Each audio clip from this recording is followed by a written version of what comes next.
Alright, I'm calling it. The Acolyte's legacy will be the She-Hulk of Star Wars. The franchise that revolutionized the science fiction genre with iconic characters, mythology, and innovative filmmaking. A global powerhouse reduced to this. People have told me that it's the gayest Star Wars, and I frankly... You're offended? Into it. No. It's the gayest Star Wars ever. Just what you've been asking for. Studios really expect people to be excited about this kind of thing. And brother, I know I am. The power of many.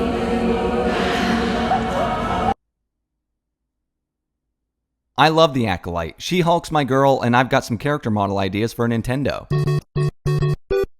If you don't fit that criteria, sorry to say, you probably won't enjoy this show. Because the Acolyte is rat poison for the mind. An expensive Disney turd disguised as a Star Wars project. But hey, it's diverse, so there's no dedicated hue to this shit. For its supposedly best 2 episodes, we get yet another plank of wood protagonist, story twists so important they were spoiled in the trailers, brain-dead characters, and ridiculous motivations that prioritize a writer's idea of cool-sounding dialogue over making actual fucking sense. By episode 3, the desecration of Star Wars is nearly complete when they strip Anakin of his specialness. Sorry fans, gay space witches did it first. You can make a serious case that Disney is just trolling. It's another boring, bland Star Wars project that looks exactly like the last Star Wars project you ignored. But hey, we get that whip, boy! None of this is surprising. Disney seems to be on a mission to not only make sure Star Wars is dead, but crush any lingering desires for a revival. Anytime a new Star Wars project's announced, the hope during Kathleen Kennedy and Lucasfilm's Episode 9 announcement pops up, in depressing fashion of course. Oh, what could have been. Kathleen,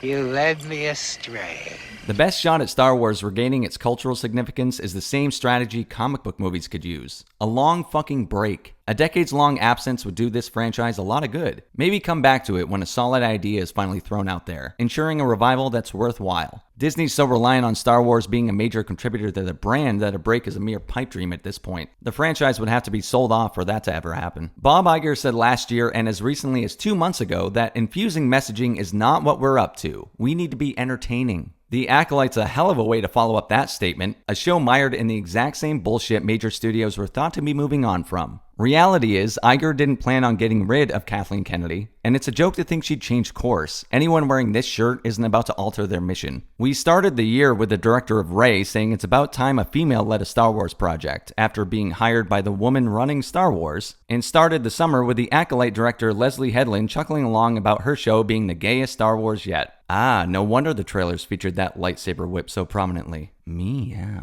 There's a lot to get into, including reviewing all 3 episodes, so before diving into this bullshit, a quick word about Keeps. Today's sponsor, Keeps, is a subscription service that helps men keep their hair. They offer clinically proven treatments that help combat hair loss. It's a convenient and affordable way for men to treat their male pattern baldness without ever visiting a doctor's office or pharmacy. It ships right to your door in discreet packaging, and I know because I order some stuff myself. I just look to take better care of my hair, and they offer thickening shampoos and conditioners for that, and their pomades, which is what I use to keep my hair looking messy. Keeps keeps it personal because everyone's treatment plan will look different. Your plan is unique to you and recommended by a licensed medical provider. Whether you're looking to prevent hair loss, stimulate hair growth, or just take better care of the hair you have, Keeps has you covered. Hair loss stops with Keeps. For a special offer to get started, go to keeps.com/moviecynic or click the link right in the description. That's keeps.com/moviecynic. Thanks to Keeps for sponsoring this video, and now back to my nightmare. Talking about Headland's Acolyte series, Kennedy said, "I was blown away by what I was seeing, and every bit of love she has for Star Wars is on the screen."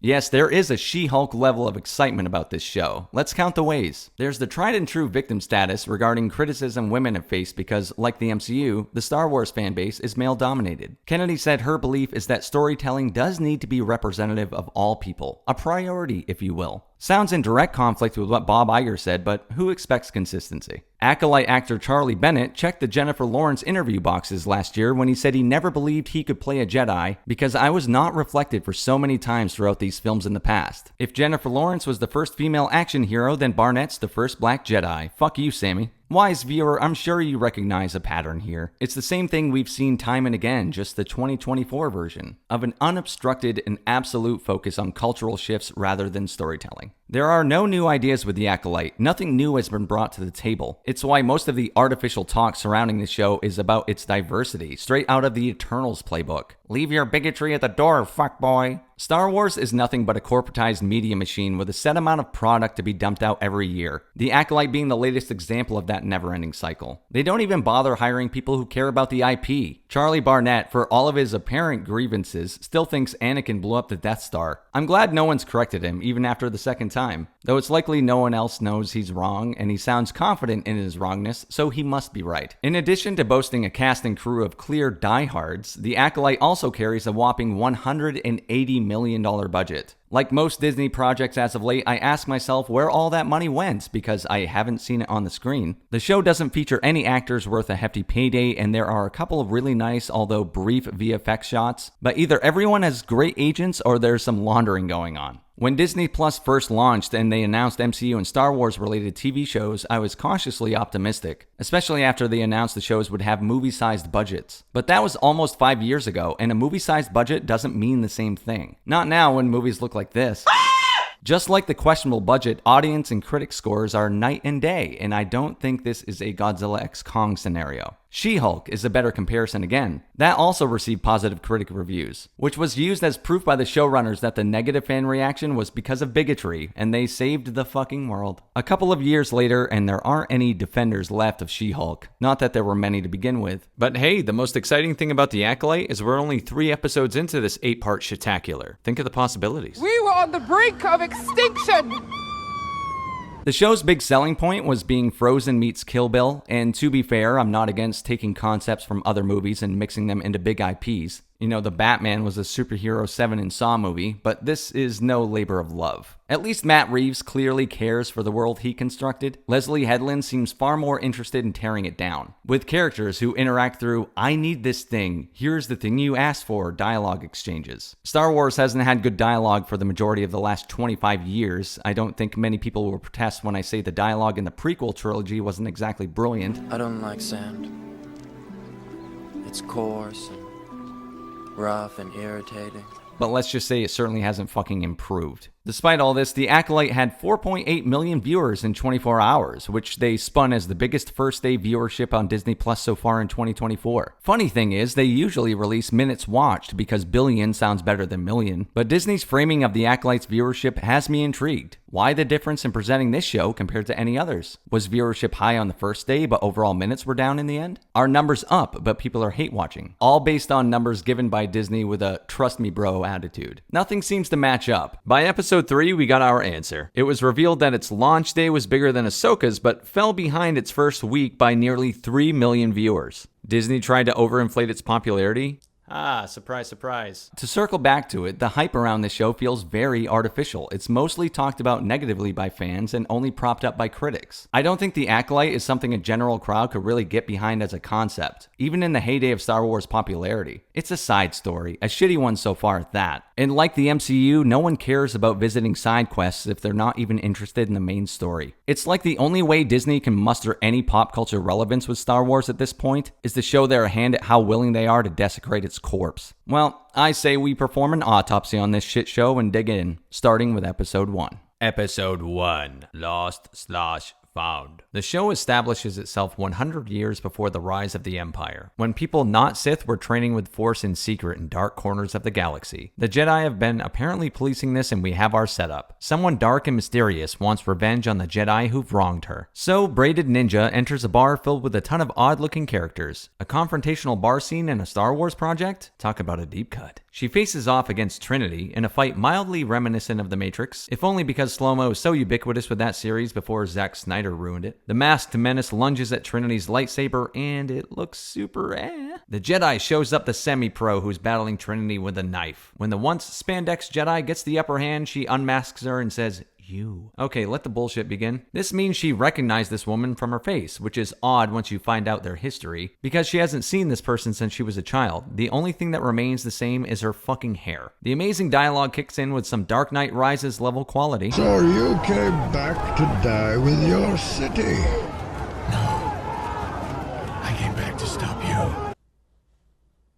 I treated you so unfairly. Trinity makes the smart move and decides to die, and escapes this show after the masked menace pokes her with Scorpion's blade. Guess that thing struck just so, a tiny little blade taking out a Jedi. When a couple Star Wars shows ago, we were treated to Reva taking multiple lightsabers to the gut like she was fucking Happy Gilmore.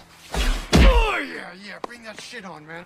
Oh, God, I love it. We cut to a ship in space with our antagonist. Oh, the mystery. She's a mech deck putting a fire out in space, which sounds goofy, but isn't what's funny about it. Fire in space has always been in Star Wars. They're just usually explosions or something visually stunning. What's funny about this is the marshmallow melting, crackling comfort of it all. She's interrupted when an old friend, now a Jedi, arrives to exposit some dialogue and fill us in on her backstory. It's accomplished through semi-interrogation, a fine setup for this sort of thing, but there's no patience at all. We are not just told things about her past and present, but how she feels about it all too. Your entire family, your mothers, your sister, your village all died in the fire before Master Soul brought you into the Jedi.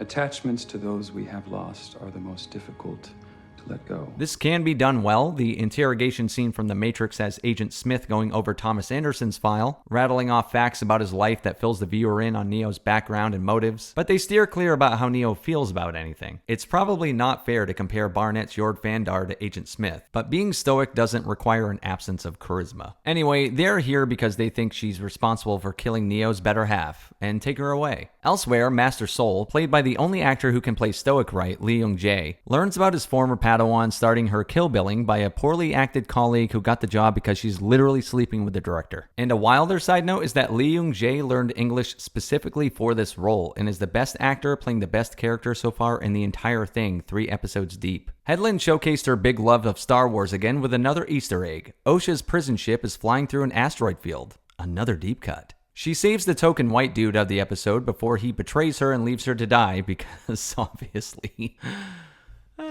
he escapes via the escape pod, leaving the ship to crash land on a nearby planet, where she somehow survives and sees a vision of her sister who died in a fire when they were kids. Turns out she actually isn't dead, but she's on a path for revenge. If this story sounds familiar, it's because it's ripped straight out of an Attitude Era WWE storyline. Osha is the Undertaker and May is Kane.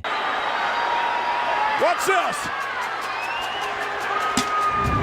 Oh my! Master Soul and his gang have convinced the Jedi Order to let him take Osha in, and they've cornered her in this extremely convincing snowy cliff, showing off that $180 million budget. Saul, being her former teacher, believes Osha when she says she's innocent, and that's good enough for everyone for now, because the plot needs it to be. We end the episode with the real May being lectured via 80-yard dialogue, when her mysterious Dark Master tells her that lasers and blades are useless against Jedi. Anyone attacking one with these weapons will die, and that an Acolyte can kill a Jedi without a weapon, he says as he raises a fucking weapon. An Acolyte kills the dream.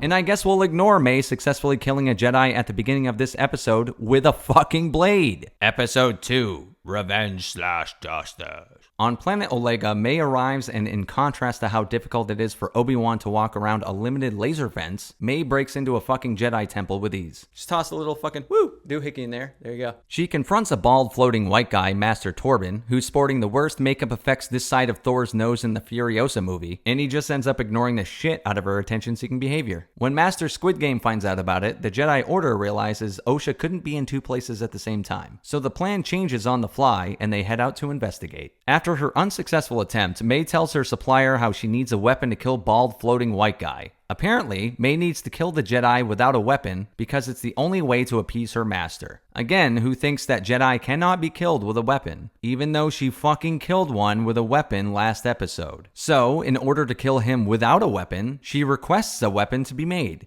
Wait. So, according to her evil master, Jedi can't be killed with a steel blade. So what's really impressive is if you kill them without a weapon. Even though we just told you it's impossible to kill them with a weapon, so the fact that you did that should be even more impressive. My, it's like they panicked, needed a cliffhanger at the end of episode 1, 80-yard in some cool-sounding villainous dialogue, and didn't think about the consequences. It contradicts and confuses her motivations entirely, all for the sake of having a cool-sounding line that was cringe as fuck anyway. Just Leslie Headland showcasing her love of Star Wars. For what it's worth, a Star Wars project being fucking stupid is very on brand at this point. So diversity character cryptically convinces white character to kill himself for what he's done. Holy shit, LOL. as Osha, Saul, and the crew arrive a minute too late. But not before we get a glimpse at the most brave and diverse crew of Jedi ever. Not story-driven diversity, like having a crew of Jedi representative of creatures and species from all over the galaxy like it would be, but everyone's human and looks like they're from planet Earth. How diverse.